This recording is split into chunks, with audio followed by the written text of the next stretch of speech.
জয় জুবিনদা।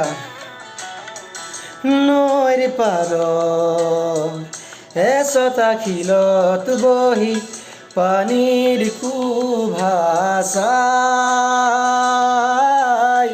সোণবৰণীয়া চুলি তাৰি মেলি তাই জানো কি পায়।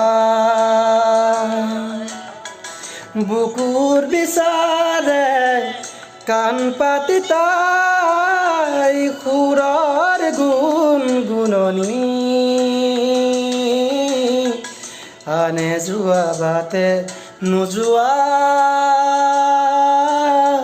ছোৱালীজনী পোৱানে চিনি পোৱানে চিনি। জয় জুবিন দা।